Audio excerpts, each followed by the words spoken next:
DC Boxing Legend Podcast. DC Boxing Legend Podcast. DC Boxing Legend Podcast. DC Boxing Legend Podcast. DC Boxing Legend Podcast. DC Boxing Legend Podcast. DC Boxing Legend Podcast. DC Boxing Legend Podcast. Home of the champions.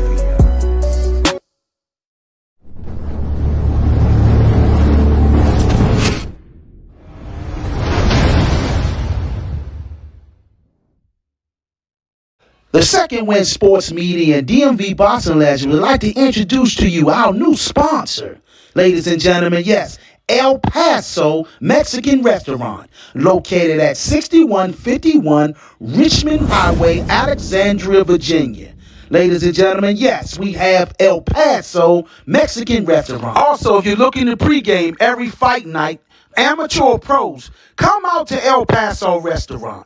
They will guarantee you a discount. All you have to do is say you that DMV Boxing Legend and the Second Wind Sports Media sent you, you will get a discount. If you're looking for a way to power up your nutrients with a plant-based protein powder, then raw vegan plant-based protein is the perfect choice. This vegan protein is packed with essential nutrients to help you stay energized and healthy. With plant-based protein powder becoming increasingly popular amongst health-conscious individuals, it's no surprise that raw vegan plant-based proteins has become a leader in the industry.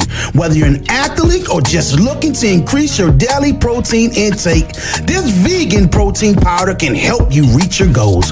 Visit rawvegan.com. Again, rawvegan.com.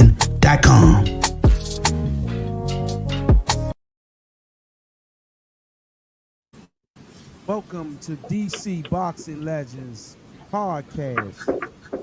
Today we have a tribute going out to the Golden Gloves at Hillcrest Boxing Gym, the 70s, the 80s, and the 90s. We want to talk about some stories about some wars, some great fights that happened at Hillcrest Boxing Gym for the Golden Glove, DC Golden Gloves to be exact. And I'm going to start and let Brother Daoud start it off and explain some of the stories or fights that he remembered at the Golden Gloves at Hillcrest. Hey, everybody. One of the craziest things I witnessed was Jamal versus Norman. Do anybody remember that one? Yeah, I remember that. 119, yep. Open class, where we were all looking. I remember I was getting ready for my fight, and I'm in the audience looking in the bleachers. And this little younger, small, that small head, and I thought Jamal was going to get it because I used to go down to Philly Gym and see Jamal's squad, Mark Johnson, and a few other guys who was good in training. And so I thought he was going to dominate this guy because this guy looked like a kid, a nerd or something. Small boxing going. And when he got in there, like giving it a Jamal so woke him back up, put him back to sleep, woke him back up, pocketbook, boom! Yeah. Put him to sleep, man. I was shocked that day, man. I couldn't even believe what had transpired at that moment. And that was really wow right there. That was during the time, that was what, 96? Yeah. 96, yep. That was, I remember that. Because I had came up to DC to visit from Newport News. Yeah. And he's from that area. He's from that area. Virginia. Yeah, down in Portsmouth, down there. Yep. The element of supply. Yeah, he threw some club shots too. A lot of his punches was club punches. Yeah. He was throwing whirlwinds. That's what they Mm-hmm. called him. Ray fought him too. Yeah, Ray did for it. Yep. So, brother Cornell, give me some of the memories that you remember, brother. Well, I have a fond memory, man. I fought at Hillcrest like mid to late 70s. And Can you can y'all hear him? No. We can't hear you, brother. You can't? Now we can. There you go. Go ahead and say something now. Yeah, you hear me? Yeah, I can hear you now. Yep. Okay, yeah, my fondest memory is back in 1980. You know, Fort Hillcrest, 77 to 82, Okay. 81, 82. So this 1979, 80 when Anthony Jones and number 11. Oh, what the fuck? Wait a minute. Oh, there we go. There you go. Yeah, Anthony Jones and Kev Williams have been a pop. Okay. That's my fondest memory of Golden Glove tournament, man. They went to war. JoJo King, Duncan Johnson. And another fond memory is Paul Walker and Floyd Favors 1980 Man, you got the at Hillcrest. going through that. I want to hear It about was that. a war. Yeah. Woo! So those are my fond, and also one fond memory of McCann putting that big chain around that door every night. Oh yeah. May he rest in peace, man. Yes, indeed, man. He's the only one. He wouldn't let nobody else do that, man. That was on him right there, man. Yes, That was it. It wasn't nobody bothering me. exactly. Brother Yeah, but those are my fond memories of Hillcrest. yes, indeed, man. Brother Brian, give me a fond memory of the Golden Gloves, man. Oh man. Well. Let me start off with the late 80s, mid 80s to late 80s at Crystal Skating Rink. We used to go on Saturdays skating, but we'll have to go 23rd Park. Okay. And man, see this parking lot filled with cars. I'm like, man, I know all these people play bingo, whatever that was. Right. Yeah, the bingo hall. Right. Yeah. So we'd go skating. And this little light skinned dude, think he real good, named Sean Bay Mitchell. Being in skating, I'm throwing shade at him a little bit. We always mess with each other on the skate. Skating. But when Sean Bay was there, he had people with him. And I was curious. I'm like, who this? And they be like, oh man, you don't know that Sean Bay Mitchell. He shot with his hand. So I said, all right, I'm gonna go and watch him fight one night. So they, we go up Hillcrest. I wasn't thinking about boxing at that time. Man, I want to say with Tom, he fought somebody. Him is like standing. It wasn't even standing room on. Yeah, that was People was. People was like shoulder to shoulder. Lee. It was like the only space in him is in the ring. Yeah. And that just stayed with me. Then let me fast forward. In '93, I'm fighting in the Golden Glove no because it's Olympic year. Right. My third fight, I fought Muhammad Duclay. He was a top dog, open class fighter at that time. Okay. I beat him, and then I turned around and lost to Man the following week. And that there kind of the night I fought Muhammad, that reminded me of when Sean Bay fought. because there's so many people in there that January. Yeah. And this was the preliminaries. Yeah. And when I fought, I never forget. Hinton was my trainer, and Claude Bogan, he went somewhere with Keith Holmes. Okay.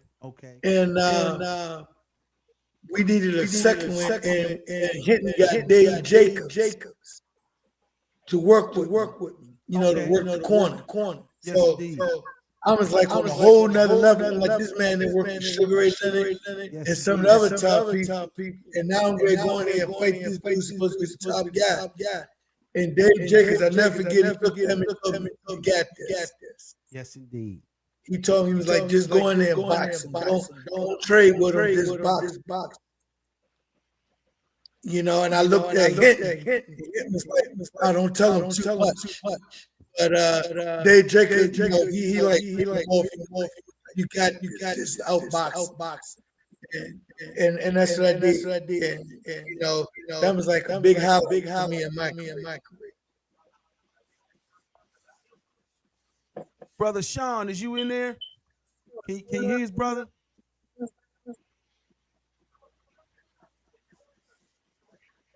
I think we got Brother Sean. He coming in and out, so I don't know what's going on with it. Sean, are you there? Probably got to get him connected. Am I getting echo of Dowell? Not no more. Okay, I don't know what that was. A little bit. Okay. It wasn't echoing. Yes, indeed. Ladies and gentlemen, those that are just tuning in, we're going to get Brother Sean up in there. I think he's having some connection issues. But the reason why we're doing this segment is we want to share with the youth about how prestigious the Golden Gloves was for this area. I mean, Hillcrest was like the most electrifying atmosphere you could ever experience. I've been all over the country, fought everywhere, and many nationals all over the country. It's no energy comparisons of Hillcrest boxing gym in the 90s, the 80s, and the 70s. Nowhere on earth, Ohio, Cleveland, Cincinnati, Colorado, any nationals, those three rings at all those nationals was still not more electrifying than the Golden Glove. Absolutely. That one ring was so electrifying, and we used to go to war in that place. You earned your rights in there. Anybody want to elaborate on that? How you had to earn? You won that tournament. You earned it. Man, Can I say this? These young cats don't know what it's like to be in the corner, and some dude they don't know hollering out. He got a grand on you. Real talk. And somebody on the other side taking that bet. Real talk. And then you got somebody sitting on the side. They putting 500 on you. Real talk. And somebody across the ring got covering that bet. Real talk. They don't know about that kind of stuff. And that was some pressure too, man. You heard that? I remember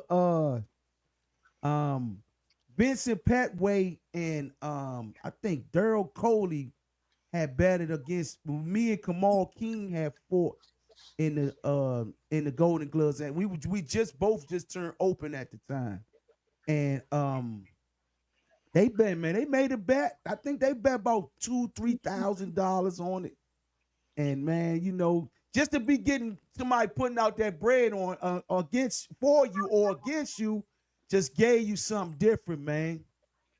I work with them, and then they coming back and put something in your pocket. Yeah, they did. They weren't supposed to, but they did do that too. Though. Yeah, they coming back at the official. Everybody walk away. They go 500. Give you a little something. Yes, indeed. I remember. I helped Kamal getting ready for that. We worked hard in the gym. Did a lot of as well. Prepare for this. when we fought, man, I kind of commend Kamal, man. He made me have to dig deep for that joint there, man. That fight right there It was a was good a fight. it was a good fight. It was a back and forth exchange, man. He Mm-hmm. was and he's one of my out of my 100-some fights. He's one of my toughest fights that I had. I would always say that, you know. And me and him grew up together. We never fought until we turned open. We fought through the JOs together, and once we and it shocked me because everybody normally used to be scared of me when they fought me, but Kamal brought that heart, man. He came to fight, man. He came to fight. Yes, indeed. Yeah, and Sean Beeman was with your group too, wasn't he? Sean Beeman. Yeah, Sean Beeman was yeah. He fought with us. Yeah, he was nice, man. Sean was nice. Rest in peace to him too. Rest in peace to him. He just passed away, man. He was one of the most slickest young fighters I've ever saw in my life. Yeah. And We used to watch him down Ray's gym. He was nice, man. He was nice. Let's talk about the Friday.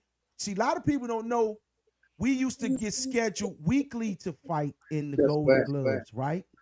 So let's talk about preparing. Example, your name is on the sheet. You get the sheet on Sunday or Monday. You know you got to prepare to make weight and you got to fight. You might fight on a Friday or Saturday. What's that like? What's that like preparing for through the week on and knowing you fighting that Friday or Saturday? Start with you. A lot of road work. Lot of road work. Lot of road work. Yes, indeed, man. You got to put that in. And then, how was your nerves doing that, preparing for that? Well, I had a lot of butterflies, of course. Yeah. I always had a lot of excitement. Hillcrest brought a lot of excitement, man. Yeah. You see the people falling in there. Like my man said up top, the cars falling in the parking lot. You have the anticipation that all of that all week long. You spawn, you do your calisthenics, your bag, your rope. But you numb. You anticipating the whole week. You're not paying to spawn no mind. You can't get no sleep. You can't study at school. Yeah. You can't talk to your girlfriend. The whole nine. That's what preparation is, man. That's real. That's real spill there, brother Cornell, man. Because you be man, like, man, I got, and you know it's not the opponent, it's the crowd that got you feeling like that most times, man. It's not even the opponent, it be the crowd. Yeah. Now, nowadays, right? I wanted brother Sean to come on here and elaborate. I might have to call Sean and give Sean through the phone, man, and then what we're gonna do is any guests out there that wanted that experienced and fought in the Golden Gloves, you can call in now at 240-661-7647 and give your experience in the Golden Gloves at Hillcrest from the 90s, the 80s, and the 70s. If you want to call in and share your experience, the lines are open now. We want to hear what was it like for you. Well, what we're going to do is I might have to call Brother Sean and have Brother Sean call in through the phone because I want Sean to give. Sean got some stories, man. Sean and I fought together as teammates in the 1995 Golden Gloves at the Nationals, and you talking about we was having knockout contests up there, man. So that tell you how easy. I mean, it's not easy, but how much harder it is home than it was out there. And of course, I think the judges wasn't in our favor back then. We didn't. I see now they take like 10 and 15 judges with them or 5 judges with them. Back then, only one judge went with us, and that was Marshall Cunningham. Yeah, that was the only one that went with us. And also now of time, Malik ended up getting his because he got tired of seeing us getting robbed, and Malik's still holding it down to this day. as a prestigious referee. He started doing it because he's got tired of seeing us getting robbed at those nationals. Right. You know, I fought with Malik. You did. I think I go Sean right here, y'all. Sean's coming in now. You did, didn't you? Yeah, I did. Malik, that Hey, was my brother, guy right there. you in here? Can you hear me? Hold on one second, brother. Can you hear me now? I can kind of hear y'all Okay. and see y'all, but it's like, Your what do I need to do? Your screen was black. We got you live on air now, so you can talk through here, Sean. It's cool, man. Cause your screen is dark, so we just gonna come through here. All right. Well, anyway. Who that Blue? What's up, Blue? Everybody, my man Cornell, and definitely the good Daoud. I remember top the pair or help my teammate. Him and Baker had some legendary rumbles. Yeah. And we were to prepare for Daoud and Baker. Did, and they would let Baker fall like some bigger dudes, and then put me in there on them lights, so I'd be, fresh. Yeah. Because we already knew who was coming with that smoke, right? Right. So I remember back in them days, like that was one of my favorite rivalries. Me and Daoud and formed a good brother. That's like my brother now, Yes, indeed. I always, every now and then, Daoud always talk trash to each other. And I was telling Daoud, like, man, we was preparing for you, bro. I don't know, and I know Daoud with his face, he was gonna come prepared. Right. But back that Hillcrest rivalry, that ain't no, we gonna all be gone before the DMV. Hopefully the DMV can bring it back up. It wasn't no rivalry like that. I remember Lee and Sean Bay, Keith Holmes and Andrew in the pros, but in the amateurs, I witnessed Keith Holmes and Daryl Cole. Man, we had some legendary battles in Hillcrest. Real Yes, talk. So,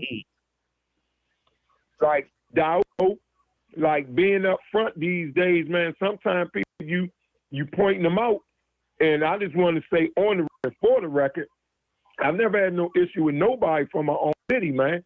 I want us to be great. It's a good boxing city. Right. When you bring up the stats, people get mad at me or get mad at the stats. But the thing is, we doing it to ourselves. Cornell can attest, Coach Cornell can attest. I'm if I need to do to help, man, you got it. You know what I mean? For sure. These kids haven't been in the country in over 8 years. That's coming out the DMV.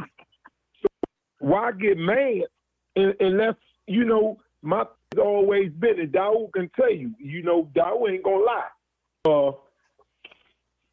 A lot of things we did, like she and you was in the what was that, 2018 or no. 1995. Well, back in the day, 95, the last time I fought as an amateur. Right. You see, we was helping each other, man. This person do this, he do that. Yeah. I've been in many nationals with him. Yeah. And you already know, like, it was a team effort. Yeah, it was. We got so early. I was telling Coach Cornell that we was already in the victory. We got the betting on knockouts. Yeah. See, me and you talked. We that. We damn sure was, yo. We had a knockout competition up that joint, man. We wasn't even worried about winning because we were so confident that we put out and said, we're going to win the joint, but whoever had the most knockouts early had to pay like $30 a fight, Cornell, and the one with the knockouts got the money. Yeah. You dig what I'm saying? Real talk. So I'm trying to do. You dig what I'm saying? Me and my man Rashid, like I said, the National Golden Glove, not making no excuses. You dig what I'm saying? Yeah. I fought Gerald. I fought Floyd Mayweather. Gerald Tucker and Floyd Mayweather. That was the first person Floyd signed was Gerald Tucker. Yeah. That's Floyd Mittman to this day. Real talk. You dig what I'm saying? So all I'm saying is with everything Rashid put in, everything Cornell was from Cornell, you know, because he was before us. Yeah. She, with myself, we all come from the same cloth. Facts. I'm just trying to figure out, we ain't never been under number 3, right? Never. With all this time, the crowd in terms of athletes has doubled. But in terms of ranking, we can't seem to get it together because coaches that won't allow, you know, Rashid expertise because he come from Team Hillcrest. Back in the day, and Rashid and Daoud can attest to this. We used to take the show on the road. We may go up Daoud gym for a week. We may go over Hillcrest for a week. Chopped it up, and guess what? It wasn't none of that sucker shit. No. After somebody won a loss, you dig what I'm saying? We dapped each other up, and then man, I'm gonna come and see you next week, man, and support you. And you may have lost to the dude the week before. Facts. Right. Say I lose to Chi, I'm going in support the champ for the next joke in line. That's real shit. Because if I ain't beat him, you dig what I'm saying? Rashid was the better man at that tournament. So you ask the question in terms about operation. Man, I'm trying to say I couldn't wait to weigh in because once I wore in, it's really go time. Right. These youngins now, if you look at what's going on now, they're only big in this city. They go out to the Nationals. They be the first thing smoking. We wasn't never like that coming up. Nah. Daoud, you know. Yeah, I know. Wasn't like that. Nah. We go to Canada. You know, I'm playing with my man Ray Massey. Shout out to his podcast. Yes, or whatever. But again, I'm not saying we losing it. We just got to get our youngest on a higher level, man. It seems like they believe, but they don't believe. They believe long as they home. They go out to that Nationals, man. We go out there 30 deep, at least 10, 15 deep. First thing smoking the first night. Damn. And to me, that don't have nothing to do with bad coaching. You dig what I'm saying? But I know that's kind of off topic, but about the Hillcrest, man, I'm starting to feel like we never gonna get them days back, and that's the only thing I'm gonna say on here that I feel is not positive, because everybody on here know I'm about positivity. You dig what I'm saying? I'm a little misunderstood. How can we, with Rashid platform, what can we do as ex-fighters to put the fire back in these youngers and get them on the right path? So all I can really say on that is get them on the right path to winning. You know, one of my partners, I ain't gonna call his name, is Olympic. He the one told me, man, DC ain't even a factor. Now, a lot of y'all on here know I joan a lot, so they want to throw that back in my face, like, man, what happened? DC ain't even a factor. You got California, Texas, Cincinnati. You know, with Cincinnati, got so many different groups like the DMV. You got Ohio, you got Toledo. You know what I mean?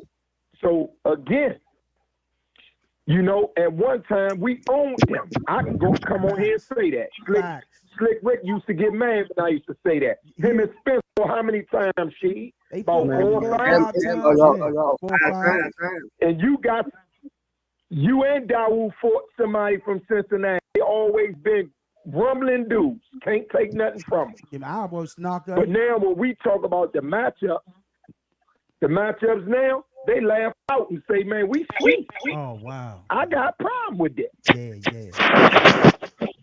think the we kind of like individuals. Jam just happy to be number one instead of being a group.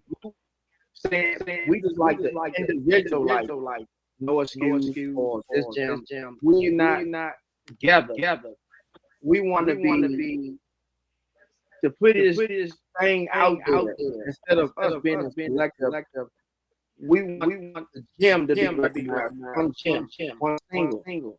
And it wasn't like that when it was coming up. It was us against everybody else. You know, that's what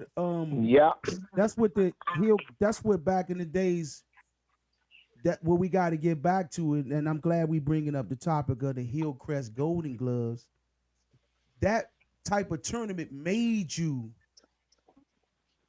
You know what I'm saying? That tournament made us become one of the best because nowadays, man, I'm gonna say this. I don't like this new invitational platform style of boxing where you ain't gotta go, you go straight to the nationals and don't have to earn your way to the nationals. Everybody's invited to the nationals. That's one thing I don't like. And that's why I hold on so dearly about how the Golden Gloves was because man, I don't care how close, you know, and Sean, you know, and Daoud and Cornell, and all of us know, and Brian, we all know that it didn't matter how close we were in that tournament. If you was in that weight class, there was no getting around that person. That's it. You couldn't get around them. It was none of You gotta go to another that. stage. Exactly. It was none of that negotiating, man. You fight 112, I'm gonna fight right 19. If me and you both made that weight, we gonna put that work in. Nobody ducked nobody back then. That's right. And I'm gonna tell you something. What I remember, I don't really want to say names, but I know a guy. I trained with a guy who should have been to Olympic team. But when those guys, Shannon Briggs, and some of the other guys came down and trained with Ray Leonard, they got together and phased my man out. Because they didn't want him on that team. Okay. And they carried over to the Olympic coach. And he was phased out. Oh yeah, it's very political. Sean knows exactly what I'm talking about. Very political. Sean, you still there? You know. Yeah, I'm here. Okay. Yeah, I'm here. Okay. Just making sure you, because the signal sound. But I got to get used to this new technology. This thing's so damn crystal clear compared to my old one. And it seems like he's off, but he's in there. Good. But you know, back in the day, Jim's visited Hillcrest. I'm talking about Mac Lewis twice a month from Baltimore. Facts. Just before tournaments and everything, fighting all of them. You know. Back then we had Black Connection, Philly, Impact, they all came to Hillcrest and spot us. I spot everybody back then. Yeah. And you see, But when you talk about when you talk about Hillcrest, anybody remember that feeling that they got when they walked through the doors? Man. Like an hour after everybody got in, like you didn't have to be there early because you like openings at the end. Right. But when you walked, when you got to face that door, and you went to that little narrow area. See that through that little tunnel. That coming feeling out that you had to get. man. That's right. Hey. That's right. Walking through that tunnel, my thought was. Go ahead, brother. Go ahead, brother Daoud. Sitting in the audience, waiting for your turn is nerve-wracking. I laid down. Always back. Yeah, I sit all the way back and I lay down. Yeah, I set up a pool table. Me too. And I can hear people screaming, and it makes me jump up and look up with because you hear people screaming. Somebody getting I'm gonna get this one thing. In '93, I won the APF local and regional, and went out of town and won the first American to win against Allen in '93 out in San Jose. Right? So I come back, and I had to fight. And when I got off the plane, I had to go to Hillcrest to fight in the Golden Glove. And I had my sweatsuit on, the USA sweat jacket on, sweatsuit. And I'll never forget my man Thomas Williams. I came out the bathroom. You know you gotta fight Bougie. I'm like, Bougie, what? You fought Bougie too? Okay. Round one. Yeah. Like that. And he was like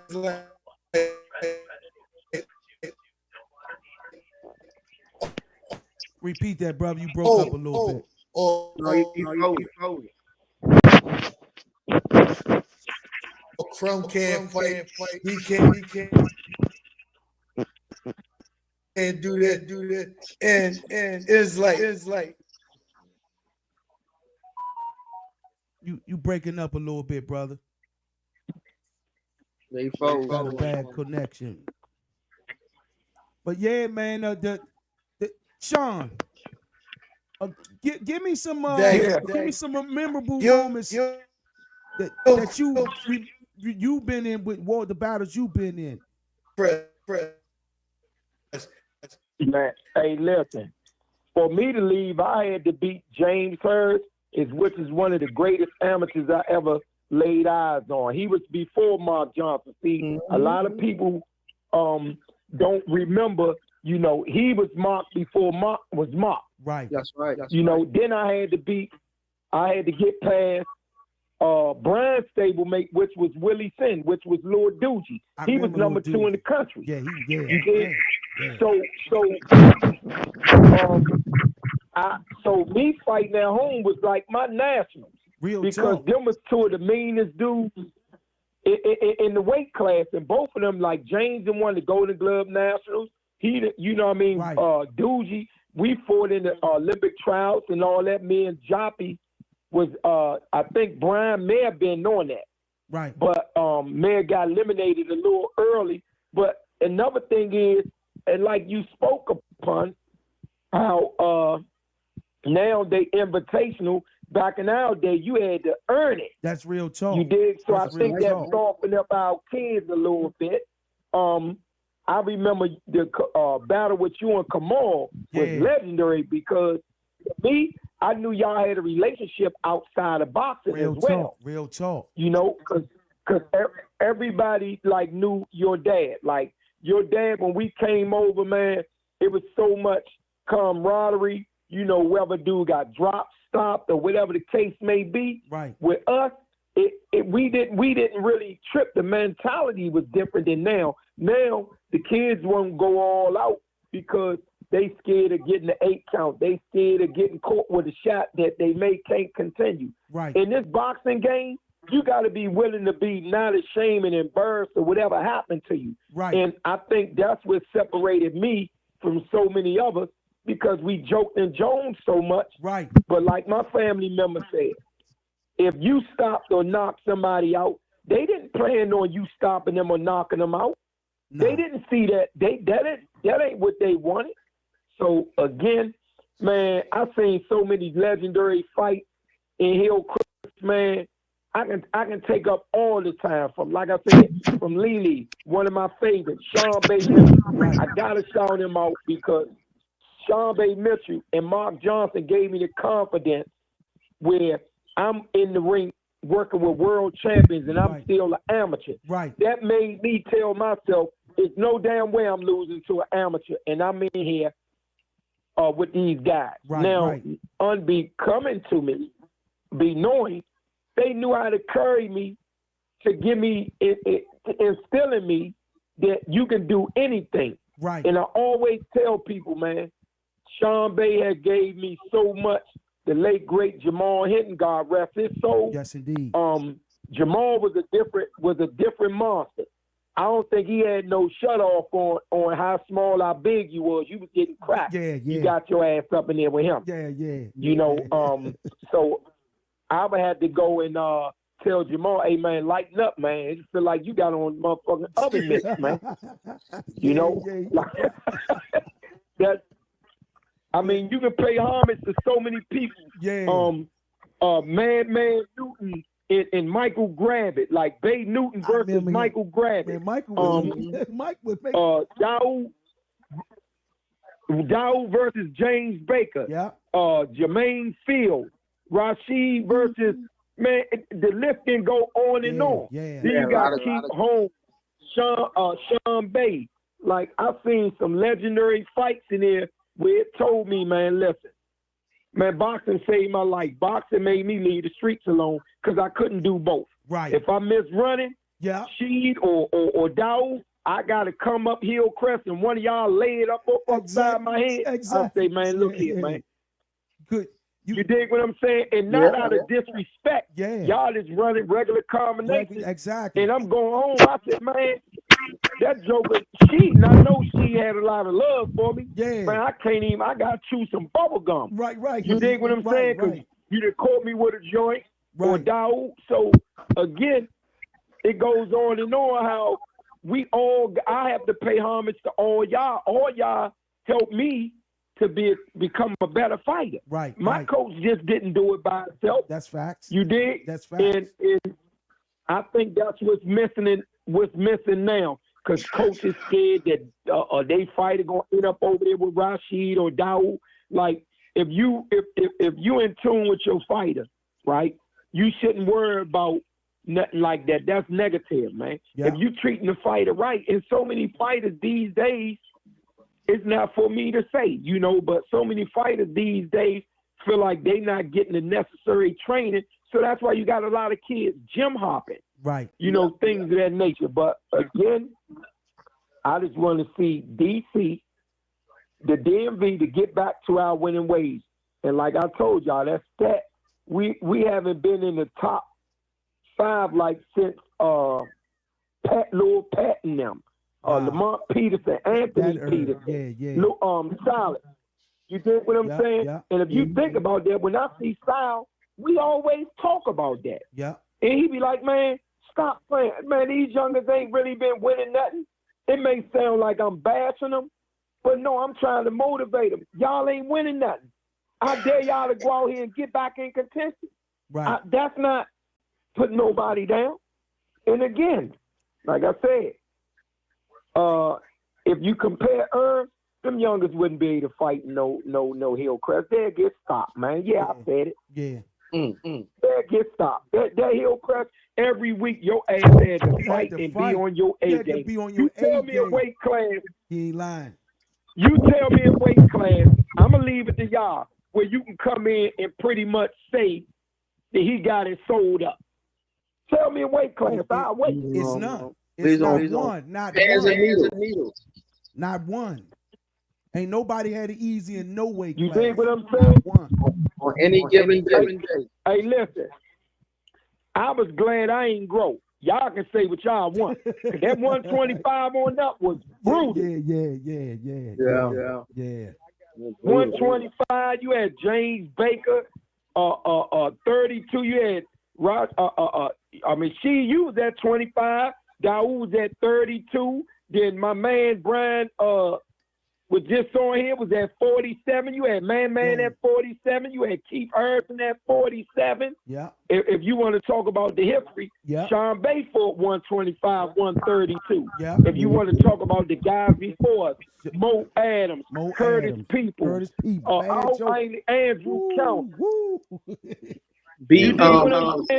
So when you name all them names and you compare them with the youngest doing these days, we allowing them to slip under the radar, man. Yeah, but everybody got that knockout style. Everybody in the DMV now, they don't really do the basic like jab and things of that nature. Everybody want to knock out. They want to come in there and go straight to the knockout.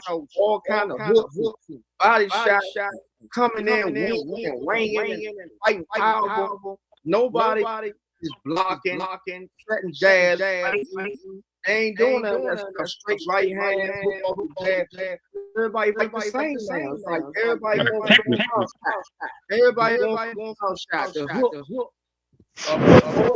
Wild, hard shots to get the man out. I think it boiled down to the fact that the competition, like, I don't know who in USA boxing made it possible to just create. They're gonna keep calling it now too. I'm gonna let them get into it.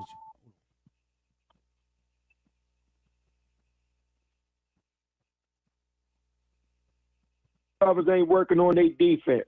Everybody hitting the bag not hitting back, and they getting comfortable with just offense. Then when you fight somebody that can weather the storm, that ain't worrying about the punches they throw, they lose every time. Yeah, but the social media is They more lose strong every than it time. was. See, we A lot of if I knew Sheed or you was fighting, I call y'all personally. Yeah. Man, what y'all got going on up there? Yeah. Both y'all will say, come through if you ain't doing Get that. some work. See, Yeah. today, these youngest, man, they won't even go to each other's gym. They almost treating it like the streets, like, man, we don't mess with them. Nah. How you don't mess with somebody? It's getting you. We wasn't like that. You right, Sean. And that's we wasn't like that. You deal with a number of things. A lot of these kids, they not versatile. And when one thing about us, what versatile means, they are. One thing about us, we wasn't like that. Somebody not worried about what they doing. Oh man, he out hustling. I don't want to hit a bull. Right. You dig what I'm saying? If you Billy Badass, fight like you Billy Badass. Right. Mm-hmm. And one thing that's all I'm saying, because all I'm claiming they Billy Badass until they run into Billy Badass. Real talk. Real talk. Right. He was saying something. Coaches, fighters, we are all a product of what's been going on with these kids not being able to get over the hump. They more so worrying about selling their T-shirts and their merchandise than really becoming a champion for real. Wow. That's called a spade a spade. The game that got watered down since 05 and 06. They ain't really been busting no heads. Brother Do y'all remember seeing fighters on doing road work when going to city back then? Yeah, I can hear you. What'd you say, Cornell? I don't. Do y'all remember seeing fighters from all the gyms doing road work back in the day? They all did road work. Hey man, Sean, You see them running all over the city, all through all the parks. And you know who still keep that legacy going? Who let it Can be y'all going? hear me? Yeah, we can hear you, Sean. You know who keep that legacy going? He's an older guy now, but he let you know how we used to get down. Is DeMarcus Chop Corley. He run all through the city representing that, man, for sure, man. Okay. Yeah, he be running everywhere. He was talking, but I think got cut off. Can you hear me? Yeah, I can. Go ahead, Keith, you got it, brother. Yeah, man, I just want to commend Sean, man, because, man, I'm going to tell y'all something, man. I remember my first national when Sean was there with me. And I was just nervous, right? It was in 95. I think Sean Chop won it that year. But Sean, when I tell you, man, Sean, Keith, I know this young you about to fight. And it made me fight better because of what he told me. You dig what I'm saying? And, like, that really stuck with me, Slim. I kid you not.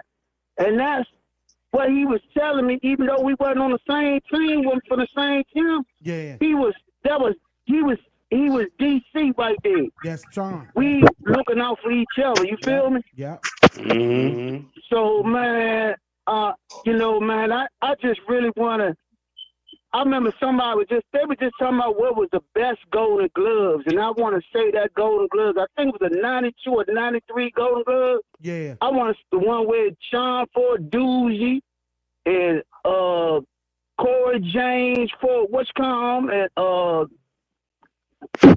that one and man had fought and knocked everybody out. Man, I'm telling you. Yeah, that joint was that was the best Golden Gloves. Man, that joint was lit, man. That joint was vicious, man. Man knew you said all them dudes from 14 to Clifton in there. Yeah. Man, they be deep. Man, man, son, I'm trying to tell my son how life was, how you had to be in shape. Yeah. You had to be in shape to fight, to represent where you was from or what gym you was from. You feel what I'm saying? Yeah. It was tough. You couldn't do what they doing now. You couldn't walk and come in and train for 3 weeks and then fight to go because you couldn't do that. You had to have months in and then some tune-up fights in between to really make a good impact. Yeah. You wasn't coming and walking through it like that. But the game different now, man. It really is, man. Right. We gotta give a shout out. I really, Go ahead. I really pay, like with my group of guys, myself, Dale Magic, Haywood Carter, Lamont Pearson, and even Jerry McCaffrey. We was like right there with Sean and James Baker, and because James Baker and all them, they was ranked. They was number 2. Yeah. Sean was number all of them was ranked. Chop won the Golden Glove. Yeah. The year before Lil that. Adam, all them. So they was like even though we was together, they was like they was up there though. They was up there when I tell you they was. You know, they was in the rankings, and we was trying to get there. So our competition with them was really, you know, it was like it wasn't no evilness. It was just that's like Dale had to fight Shaw. Right. You know, we had a new guy, Lil Joe had to fight Sean. Right. So it was just, but those dudes really held a level that everybody really should have been trying to get to, and that's what I was really trying to, you know, get to where they was at, cause they was in that, you know, they was in that upper echelon. You feel what I'm saying? That's facts. That's facts, man. But man, you know, the way boxing is now, man, it's just totally different. The game has definitely changed, man, and you know, it's just not the same no more. Like, man. Like Sean was saying, you could go around the different gyms, right? Mm-hmm. And spar this gym, spar that gym. No beef. It wasn't no beef. It wasn't no. Nah, it was just everybody getting work. Yeah. Cause we from the city, we trying to help each other. It wasn't we you know, we going against this gym, but they going against us. We ain't gonna spar them. That don't even make sense. Don't make sense to me. Yeah. So. Yeah, you know, yeah. I mean, I remember Sean and we used to come over our gym, and you know, we used to just go. I remember Mr. McCain used to take us. You know, he went and he'll put you in there with. He'll make you a believer. Right. I think you could jump out there with some people you you wasn't even supposed to be in there with. That's you know what I'm saying? So I mean, so like. It's just, you know, it's just the game different now, man. But I just love my city as far as boxing goes. Like you say, we ain't where we was, you know, we ain't where we was back then. And I tell my son, like, man, my son left the gym today, and I said, Khalid, man, y'all just, it's just not the same. Y'all, we had a degree of respect for this game. We had a love for it, and it was just, you know, it's only a few of them that's really digging down deep, but, you know. I know. Yeah, man. I just wanted to chime in, man.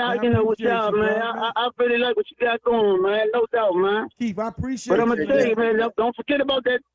Don't forget about that 92, 93 Golden Gloves, man. I remember that joint, man. Hey, Joe. Hey, you talking about? That's what. Believe it or not, Keith. This is why I brought this to bring this joint on, because of those moments. Hey, yo, you talking about? Hey, young, I've been to plenty of pro fights in my life.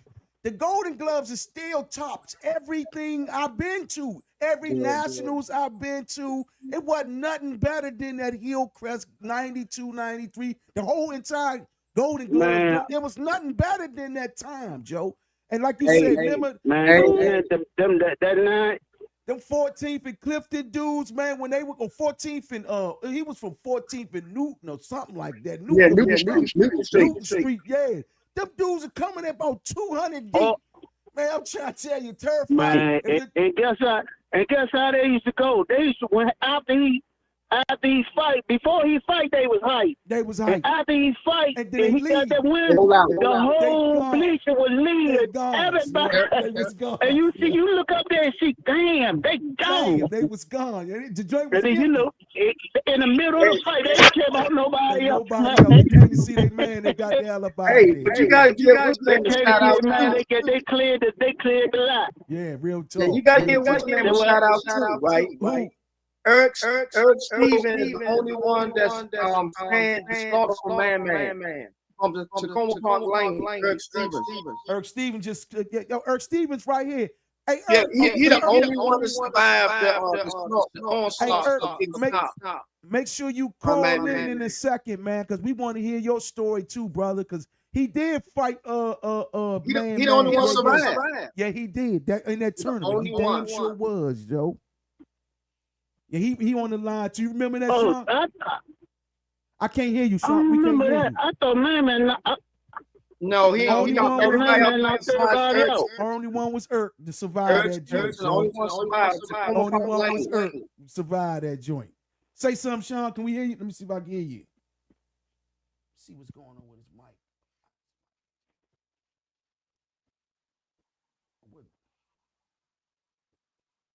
Are you on the phone? You got off the phone? We can't hear you from the probably got to call back in. There you go.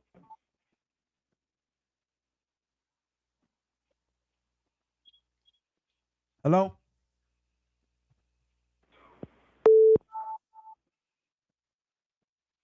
Can you hear him? Sean, can you hear me? Hold on. I don't know. He can't hear. We can't hear Sean though. I want to hear what Sean. Yeah, Ertz Stevens the only one that survived. Keith, you still there? Keith, you still there? Keith. Hold on.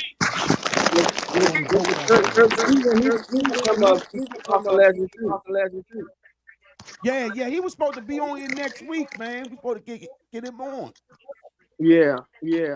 That's what I'm gonna do. I'm probably gonna have to call him back. The connection gone. Yeah, munching on chip.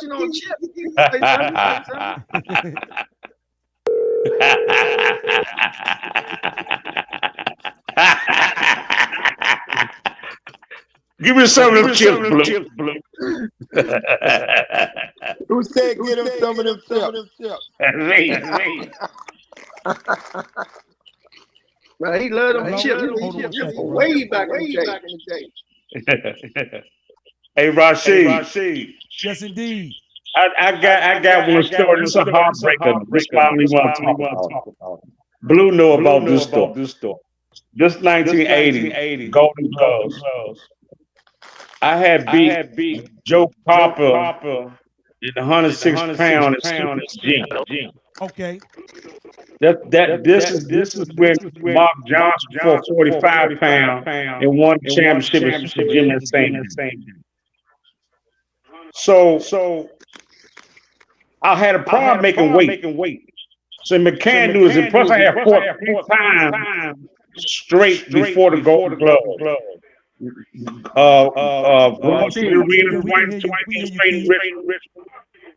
And both no. Hold on 1 second, fellas. Go ahead, brother Cornell. Hold on 1 second. So I had been Dale hitting up on the championship at Hillcrest. So I take it. I'm exhausted. I told Coach Sean all this story about 2 years ago. I'm so exhausted. I barely made weight the last 2 weigh-ins. Right, I weighed in 108 and a half, 109, and they gave you 2 pounds.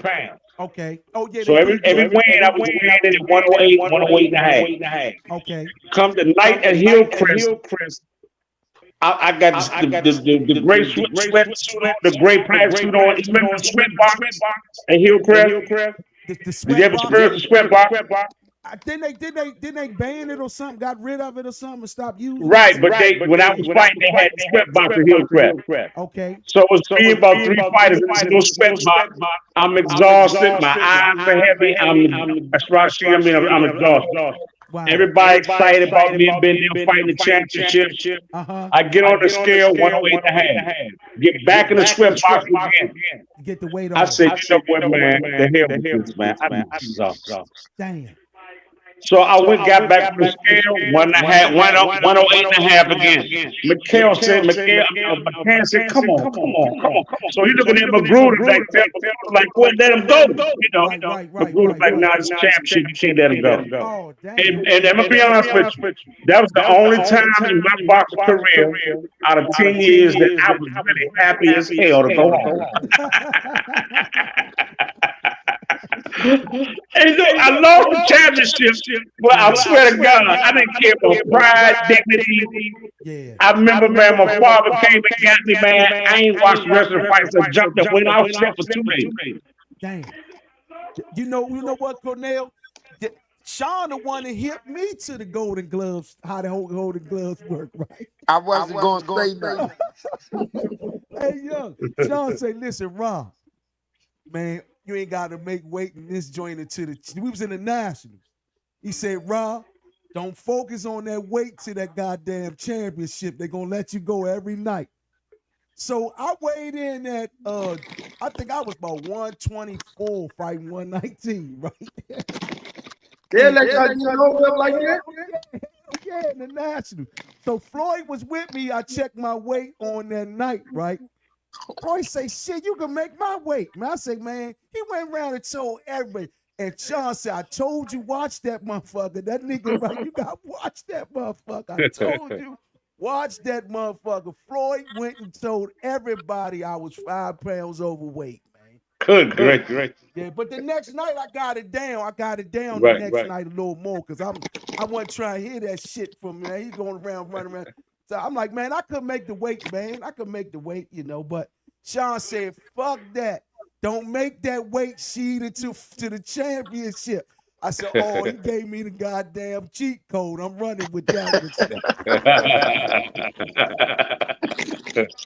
Yeah, put you on that motherfucker, they're gonna throw you off real fast. He never lied, Joe. Right. But the point I'm making is that's how it was back then. That's how it was. We looked out for each other, man. Right. Everybody looked out.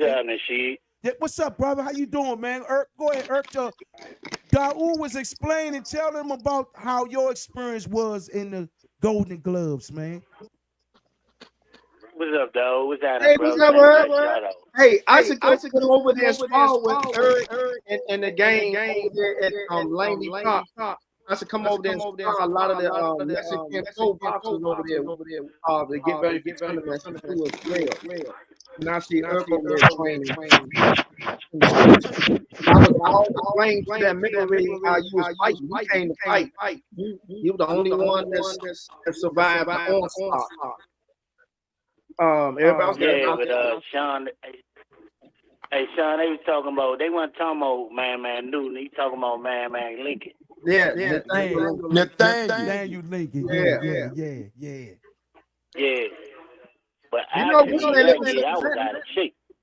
I live in Cincinnati. You live in Cincinnati now. Yeah. Because matter of fact, for real, I was out of shape that year. So I fought 47 because, I fought 39 for real. Yeah, that's right. You did fought 39.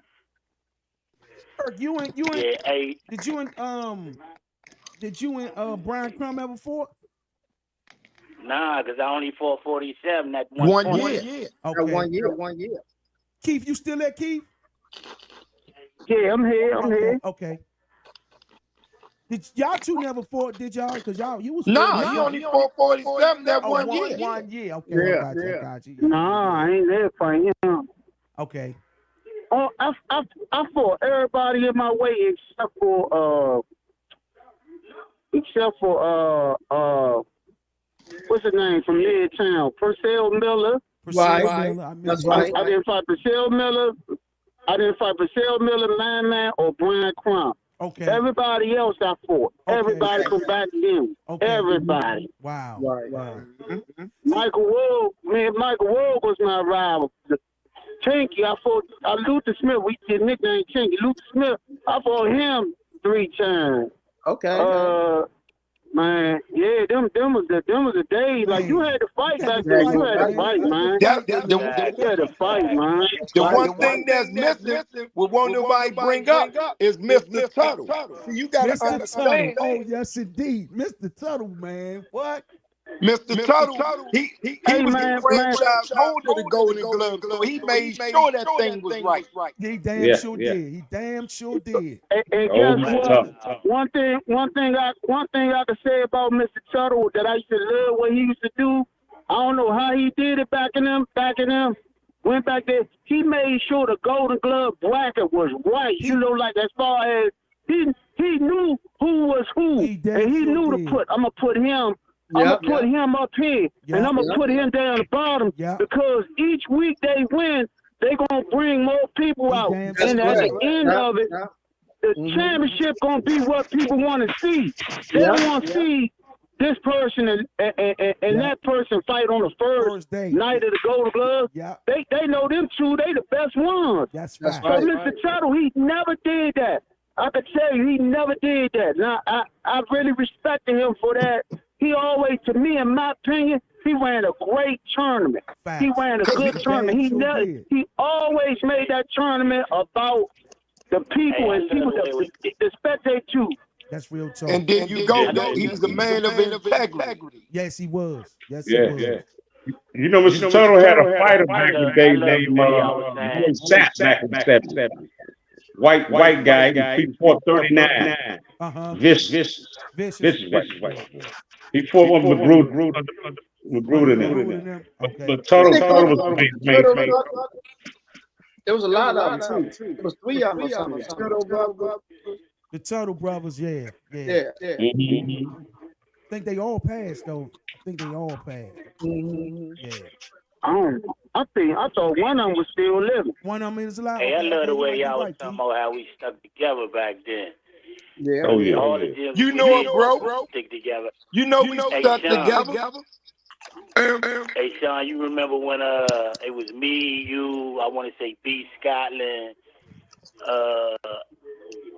I want to say Ernesto. We were in New Jersey. Yeah, that's what I mean. You got the picnic. We got right out there because we went up Jersey. Yeah. Boogie was on that part too. Patrick Earl was on that joint. Ernesto, because if a lot of people don't know, Ernesto fought. Yeah, Nesto did. He fought him in the pile. Yep, damn sure did. You did what I'm saying? Yeah. I remember when Keith them cats of Jersey. What you say? Yeah, we put so much work on them cats in Jersey, man. The man was trying to fight us outside the ring. Oh, for yeah. That's what I'm saying. Hey, niggas step the boogie talk about, man, you know I won that fight or whatever I fight, you lost. So what's up? What's the next move, nigga? They ain't super heavyweight, man. We used to look out for each other. What y'all want to do? Right. Yeah. Who's that talking about? Yeah. Okay. Man, and I miss Pete Scott, Joe. That was a funny dude. Yeah, For real, Boogie won the Golden Glove. I lost that night. And then Slim started talking trash to me. And then the next thing I know, I felt somebody walk up on me. And it was Sean to my right. Sean was like, "Hey man, you want this trophy?" I said, "Nah, go ahead. We ready to bust him in the head with it." Yeah, man. We don't see. That's what's missing, man. Like the youngest day, you know, Cincinnati. It's like we beefing with each other. The kids don't get us. Kids work because the fathers don't get along. This shit is savagery down here, man. They ain't really trying. When they only worry about pushing the narrative of their gym. Man, I really appreciate all the fighters, man. All the fighters, you know, Boston did a lot. Hold on, man. I'm trying to get you on too. Hold on.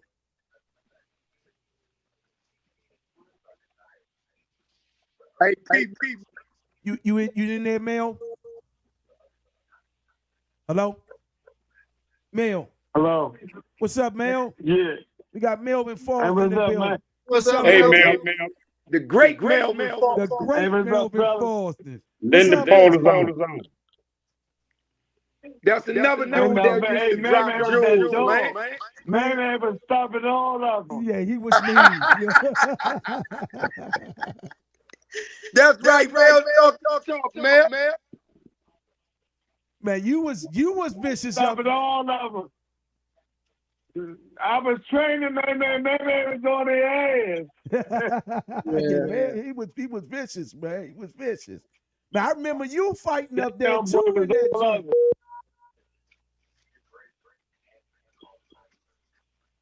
Yeah, Yeah, I was like, man, that's my young dog. I just sick of more people. Hey, I'm gonna give Yeah, y'all Mel. a Yeah, story. Mel. I hear you, bro. Hey, you know, man and Rap Man jumped jockey at the Eastern Trial. What? See, yeah. Look, because me and Man was super tight.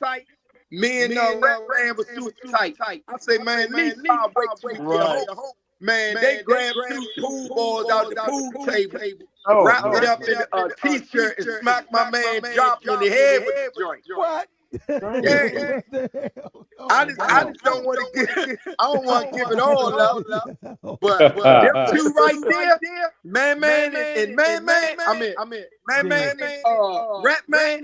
They was victorious, bro. Them some wild dudes, man. Wild boys right there. Dudes, there, Slim.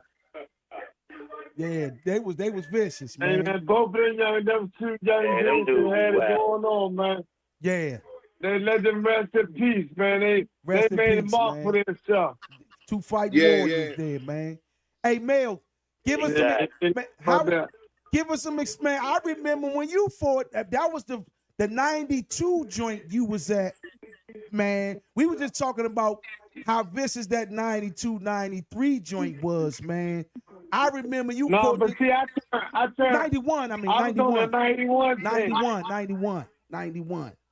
Yeah, I won the 91 Golden Glove champ. Now, tell us how that was, man, because we were talking about how vicious it was to just get out of D.C. to go to and then win the Nationals.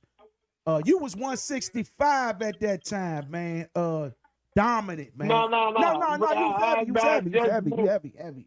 Yeah, I just moved up to heavyweight. That's why you was. And Who's Mike's background?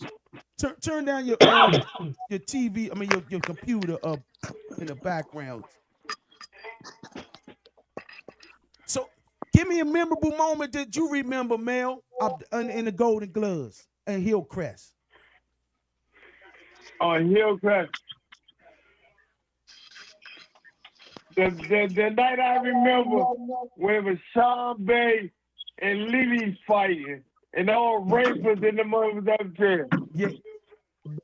Everybody be talking about that joint there, man. That got even Sean Bay say that's probably the most memorable moment in boxing in this area with far as amateur boxing go, man. Man, you know the clock will be all the way to the GC line. It'll be all the way from the top, Maryland, all the way to the Southeast line. You have to walk all the way in Southeast on the Maryland line and walk up the hill. That's how it will be out there. Yeah. Definitely. Man. That was the days, man.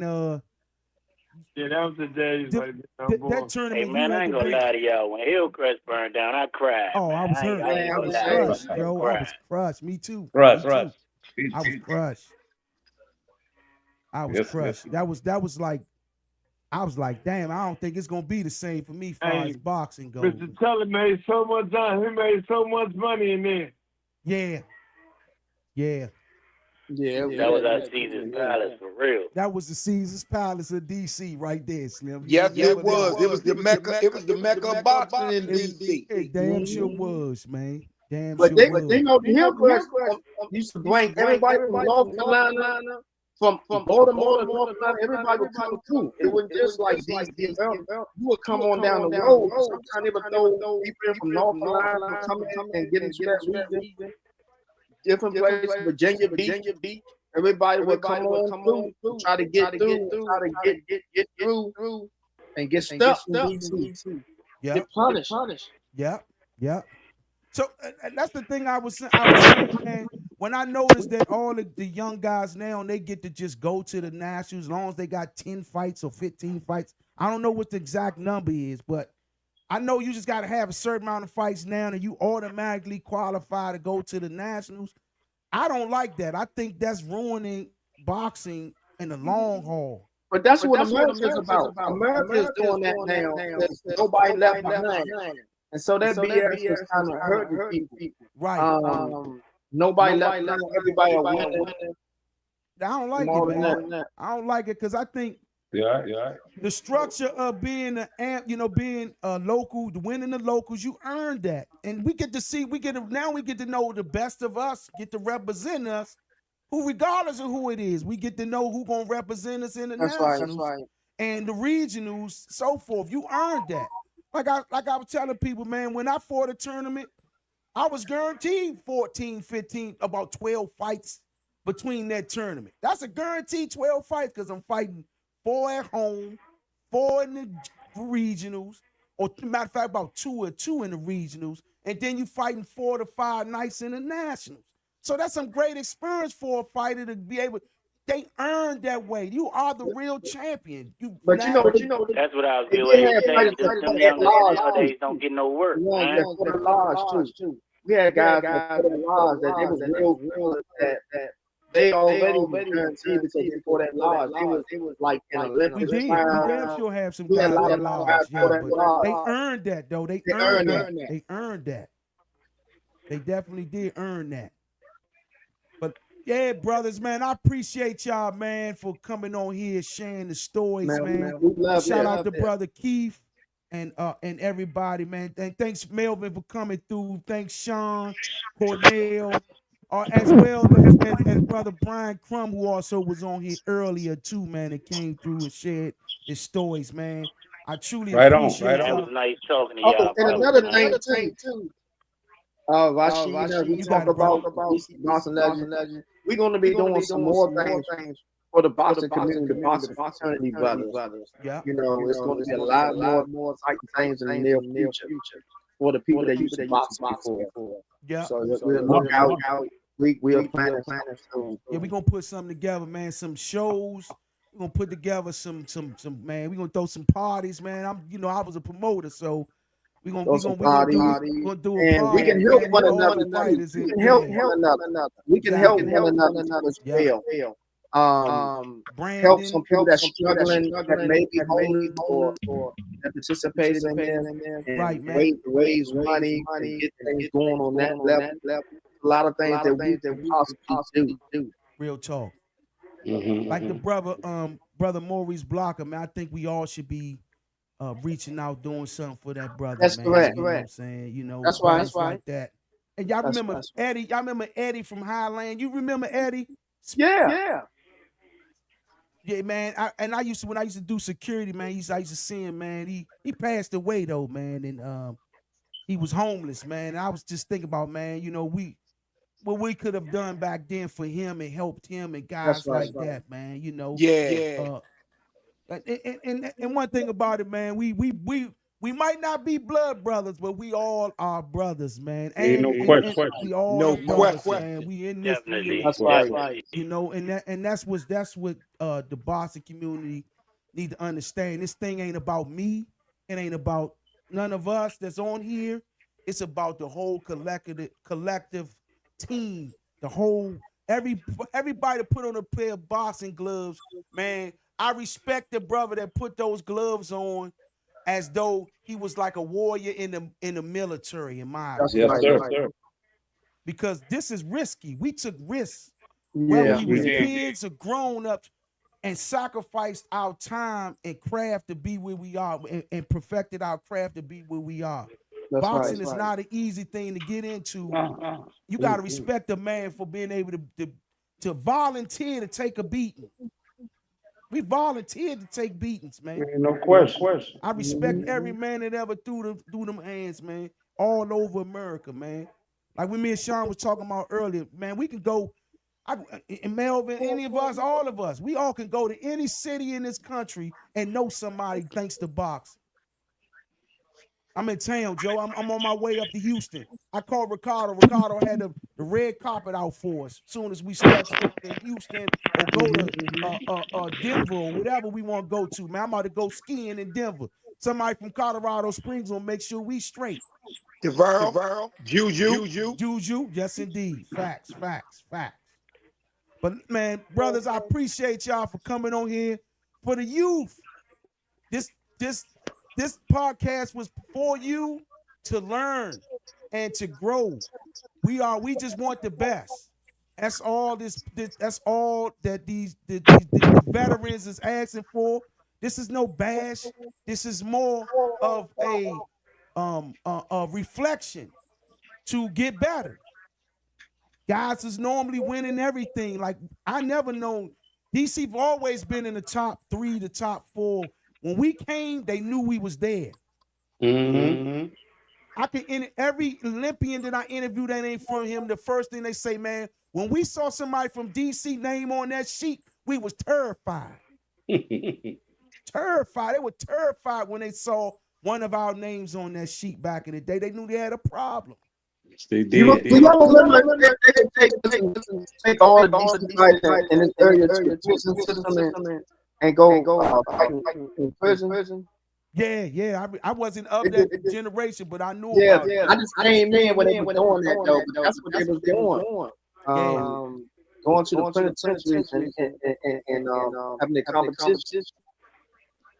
But hey, brothers, do y'all want to give me any more give any more suggestions or any more topics before we go off air, man? It's on y'all, man. I'm gonna go one at a time, man, and everybody get a chance to share what they want to express before we go off air. I'm gonna start with you, brother Sean. Yeah, I'm good. I just want to see the youngest get back to winning ways in this rich heritage of boxing game. Yes, That's it. Yes, indeed. All right, brother Cornell. Well, but this off to the youth, man. I've been coaching for a while now, man. I do see it different, but I just want the youngest man this culture understand that this is y'all time, y'all earn. But take this boxing serious. This is science. And you can pass it on like we pass it on to y'all. When y'all get older, get out of age, and become veterans in this game, y'all can pass it on too. Yeah. So we just want y'all to take what's being said as found. Okay, brother Earth is on you, brother.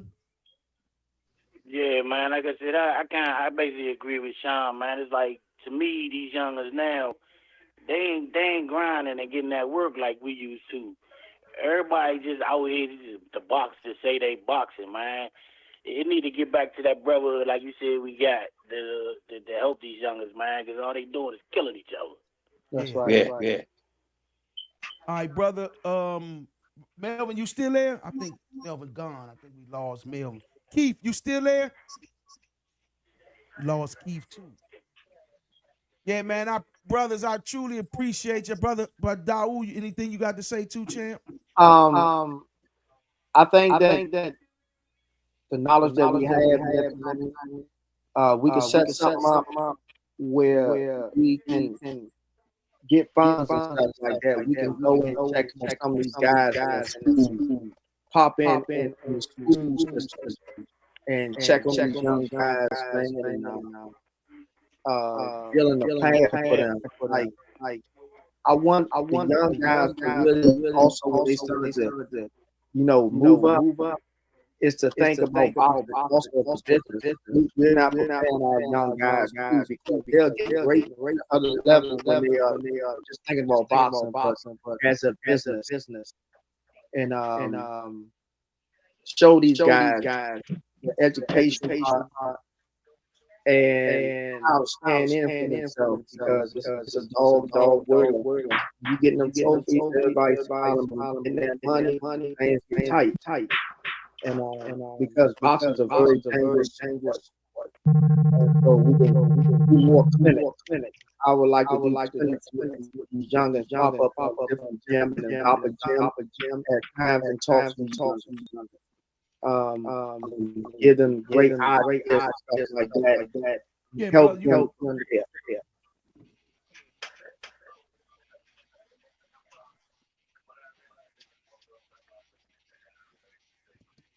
Yeah, I'm gonna bring in brother Keith as well, so he can get his last words as well, like everybody else did as well. Okay. So I'm gonna give him a shot too. Hold on, you got it, brother. Brother Keith, you there? Yeah, I'm here. Okay. Yeah, we were giving everybody their shout outs, man. They get you anything you want to express before we go off, brother. It's on you. Nothing, man. I just wanna see DC get back to where we was, as far as quality boxing. I think a bunch of these gyms need to come together and and do a little bit more, and we need to start making an impact outside of the city. You feel me? Yes, indeed. And that's it, cause it ain't that many gyms, and I hope they start making more gyms in different areas, so it'll bring more competition in the city out. See, that's what we lacking too. That's real. A lot of the gyms closed down. Look at all the gyms we had back when they were the last and House of Champions. Facts. Mr. G. Hughes gym, Midtown gone. Impact gone. Impact, yep. It's just not the same no more, man. So I'm hoping that a new. I like these guys out here in Highfield, that new gym Thump Yard. I like they movement. They got a little area out there. And they got. They put together some good shows. So like that. That's what we need. That's what we need. We need new. We need new gyms to pop open. Because we missing. That's what another reason why we lack of that too. Montgomery County. Remember they used to box with us. That gym out there. Mooney and them. They used to box out there. Yeah, Charles Mooney and them. It just ain't. Yeah, I wanted to get back to like the way it was, but we got some work to do. Yeah, you know what though, Keith? I think, and I'm gonna close it out with this, man. I think us fighters got that box gonna have to get more involved. We just have the strong arm, man. And I don't mean that in no disrespectful way. I mean that in a way of like we might have as trainers, all of us might have to start coming back and just getting back involved. I understand how strenuous boxing can be. My reason for choosing not to do it, I know if I do it, I ain't gonna be able to do nothing else. That's just how vicious boxing is. Right. You know what I'm saying? So I if I'm not going to dedication. Exactly. So when I do it, I'm not going to do anything else. So I got to put myself in position to do that. So, but definitely, It was the brother was on there on Instagram talking about. He say, man, y'all know the dude from New York with his eye messed up. I forgot his name. He used to fight with us back in the day. What's his name? Yeah, him. He's from Philly. Now he's from New York. You want to mess about? Yeah. He say, man. You talking about David Reed. Yeah. David Reed from Philly, yeah. Mm-hmm. But he say, man, now when I go in these gyms, the guys in here, how the hell you gonna be a trainer that don't know how to fight? That's correct. They making all the money that don't know how to fight. How the hell you going? That's like a driving instructor that never drove a car teaching somebody how to drive. That's right. Yeah. They taking over now. We got a lot of that going on. A whole lot. We got a lot of that going on. We got a whole lot of that going on because some of the fathers think just because they was a good street fighter, they know how to box. Yeah. And boxing and street fighting is two totally different things. Right. So they think because they tough, they want to train their son tough and be this and like it's a process of learning the fundamentals of boxing. You got to start there. And that's what you build off of. And if you just teaching a fighter that go in there and jump in there, you gonna be tough. You just gonna fight your way through it. That's not teaching the kid how to box. That's teaching the kid how to be barbaric. That's it. Which is, a lot of those kids don't last long. It gets rid of the sweet, and that's why it's called sweet science. It gets rid of that. If you come in here thinking you might as well do MMA, you're going to come in here with that. This here, You know, and There that's you go. that's the difference between, and to sum this all up, that's the complete separation between back then and now. It sure is. You would have never been able to attempt no shit like that back You in sure the day. wouldn't. You would have got crushed. And You got thrown out the gym. I can remember everywhere you went, them old trainers, you know, Mr. Finley, all them old trainers, Mr. Sneed over number 11. Yeah. Right. You know, Vest, all them used to box. They was fighters. Burgess. You know what I'm saying? Mr. Davis, Mr. Burgess, Mr. Davis, you know, Adrian Davis. All the coaches back then were boxers. That's my fact. coach, Mr. McCann used to box. Yeah. So we learned from somebody that used to box, that knew how to teach the fundamentals first. Yeah. So if you're not getting that, then it you know. Right. And it irks me when you see somebody that don't have the fundamentals, man. That's something that's most important. That kind of like you like. And one of these guys was going to this personal trainer dude, man. This dude was doing everything, trying to do all that, punching about 50 punches. And I'm like, come on. I said, get the hell away from him. He ain't even, you shouldn't even be doing none of that. You got to learn how to step with the jab before you do any damn thing. Right. Exactly. You know what I'm saying? Don't even go back to him, man. He ain't teaching you boxing. He teaching you how to street fight with adding some little flavor to it, man. Get the hell on out of there.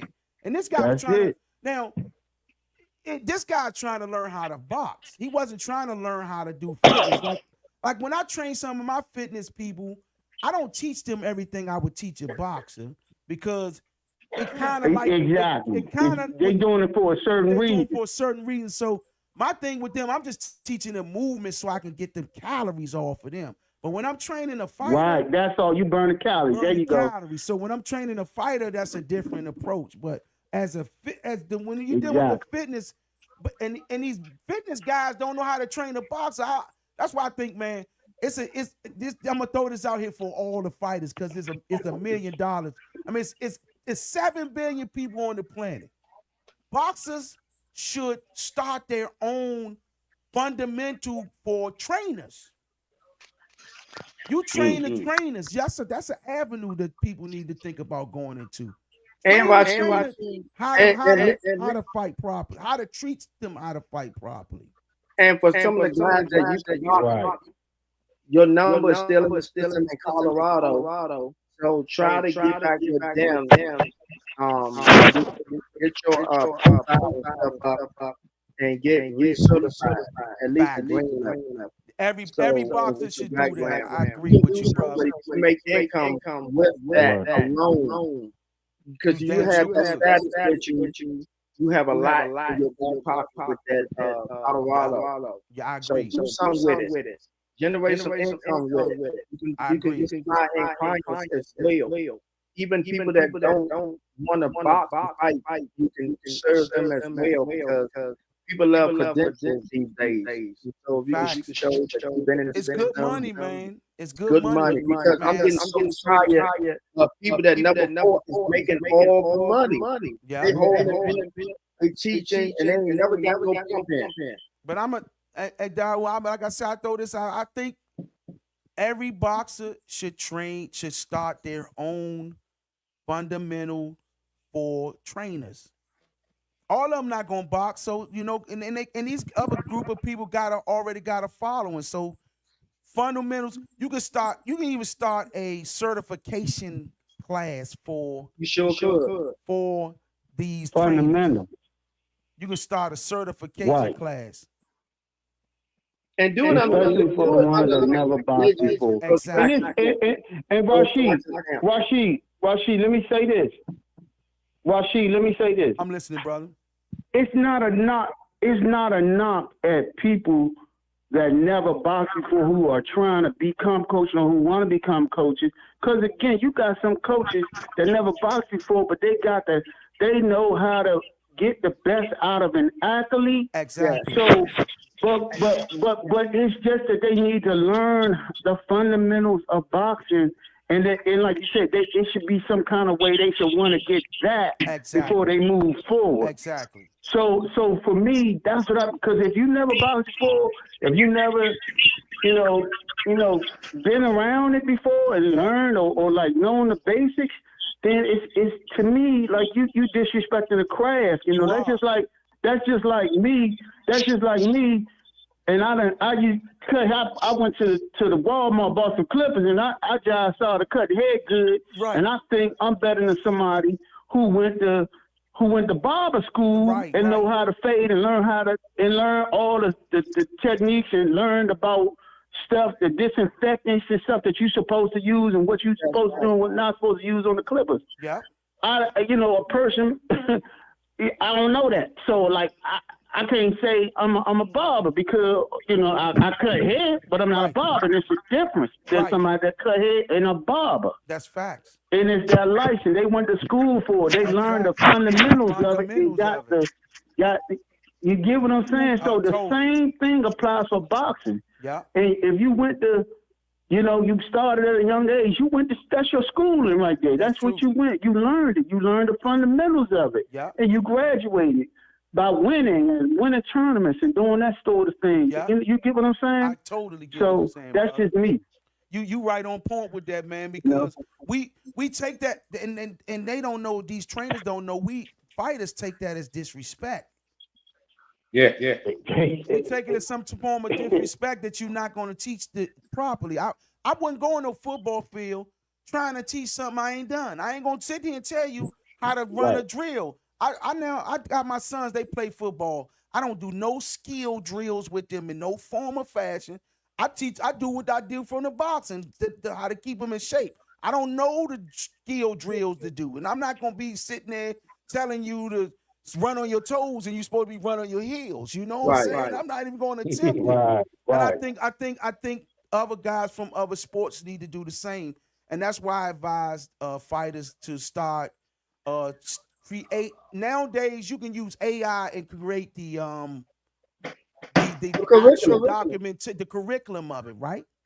And all you got to do is be the one performing the videos and things of that nature. You can make you $1 million doing it. You can make you millions of dollars just training. People want to be certified by somebody that's that has the qualification to do it. Right. People be making things seem so complicated. My time now, I'm teaching this game, and I usually don't give away this free game on Public's air, but you can make you so much money just starting a boxing certification for trainers. But I'm gonna put it out there because it's 8 billion people on the planet in abundance. I believe in the law of abundance. So abundance is meant for all of us. Now all of my brothers should be able to eat off of that. And I hope one brother hear this and take that and grow with it. Right. Yes, indeed. But brothers, it was an honor and a pleasure to have you on here. I think some brother, brother Charles, if I'm not mistaken, Charles Muhammad's trying to call in. Brother, if you can call 240-661-7647, we will get to hear your take too, brother. No fighters left behind. Call in, brother, if you can. Let me see if the line's clear for him. Keith, I'm gonna let this clear the lines, brother, for this brother to call in. Brother, okay, bro. Okay, got you, brother. Thank you, man. Thank you. Brother, call in, brother Muhammad. Call in at number 240-661-7647. We want to hear your story, brother. We want to give you a shot and let you get yours off too, brother. It's call in 240-661-7647 if you can, brother. That is the number. Call in. That's a good idea, Rashid. Yeah. And what you're saying too, y'all was putting together a coalition. Yep. That's definitely needed throughout the city, man. It is. Boxing, man. Yes, it is. And the brothers need to let me tell you this too, and this would need to be said too. Brothers are suffering from mental health issues because of boxing too. Yes. And we need to be able to be there for a lot of these brothers. Yeah. That's suffering. and mental illness, lost eyesight, and all kinds of stuff. Look at Jerry McCullough. Yeah. You know, and again, this is why I put a lot of emphasis on boxers should get the better cut. The boxers, because in the end, you're the only one left. Hey, everybody's time. Yeah. And you the one left with brain damage, put everything on the line. But everybody else in the big of a war, and you are the main coach. So you definitely got to look out for yourself. And a lot of guys in our DC area, we party so much, we get a little money. We're not even there yet. We got like a millionaire, and we splurge and not money. Hold on 1 second, brother. Go ahead, brother Dow. And splurge with money and not preparing for these storms coming ahead of us. And so this is where we get caught out with that DC life is kind of rough for a lot of athletes, not just boxers, football players. This area has been very rough from a lot of people with stardom, lifestyle positions or whatever. It's been rough in this area. Facts. Like it's been a trap for them. Like some of the guys in the area, they want to fight, and then it turns against them. You know, that's what Tank had to move. He couldn't stay in Baltimore and still maintain what he was doing because he would have been messed up too as well. So, give a shout out to getting making titles number one priority. Yes, indeed, brother. Brother Charles, am I saying your name right, brother Charles Muhammad? Yes, sir. How you doing, brother? Yeah. You got it, brother. Doing yeah. I just had somebody send it to my page, and I seen y'all on here. Okay. I used to be with Lag Connection. Okay. I grew up in Lag Connection. Okay. I used to fight 100 pounds.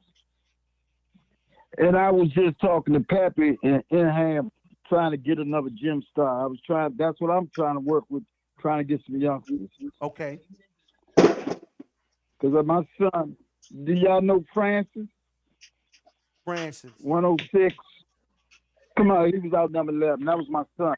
Okay. So I had him right number 7. And he went back. Then he wanted to go back to the streets. And I started coaching after that. How old is Francis?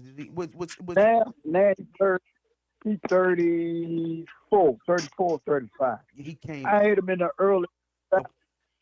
I had him in 2000. Okay. So I come up with Simon Brooks now. Okay, yeah, definitely. Yeah, and number 11, Ham and Mr. Sneed in there. Okay. Yeah. Give me some. Do you remember give me a story before the Golden Gloves you remember up Hillcrest during that time? How was the atmosphere to you? Hillcrest, okay. Me and James fought in the championship. Hyde in them fought. Okay. All of us fought in the finals. Okay.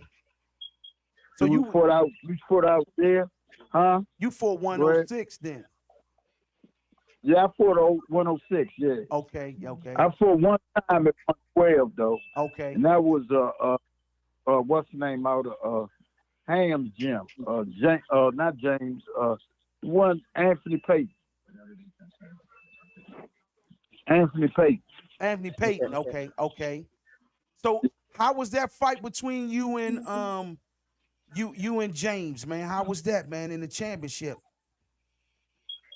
James beat me a decision. Okay. I fought Chili Willie too. Wow. Chili Willie was nice too. Yeah, he was nice. Remember Pablo? Do you remember Pablo? Out of round 1. I'm with Adrian Davis. Okay. Yeah, all of us was fighting. Wow, man, you know Heidi. Yeah, we know Heidi, definitely. Yes, yeah. I never fought Heidi. I just used to fire him all the time. I never fought Heidi. Okay. We gonna have to bring you on here, brother, cause we bringing on this go round. Me and brother Daou is bringing on everybody. We gonna hear everybody's story, man. Yeah, We gonna get sit down with everybody that put on a pair of blocks and gloves that's interested in getting their story told for 30 minutes. We get to know who you are. That's Because correct. remember, back in our days of fighting, none of us had no damn social media where we could you know, and nobody get to see our stories back then because social media was non-existent, you know. Yeah. Right. Unless you made the post. Unless you made the post, yeah, yes indeed. Unless you made the paper was your exposure. That's all we had back then. That's it. Yes indeed. But brother, I appreciate. We did. You was about to say? Right. Yeah, you're right. I appreciate you, brother. Nah.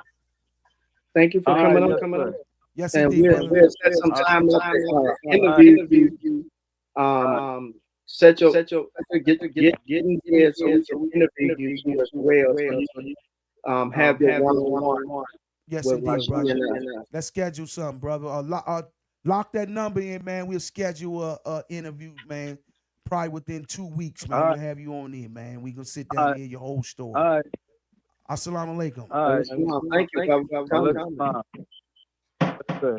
Yes, indeed, ladies and gentlemen. It was an honor and a pleasure.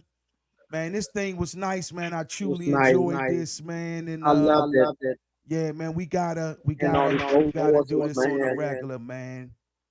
Brother, you can close it on out, brother. It's on you. Yeah, I appreciate this. Remember, she talked about this. She gave me a chance to do this. I'm very passionate about podcasting, and I'm passionate about being a fraternity brother. And I appreciate each and every one of these. All these brothers just ring with.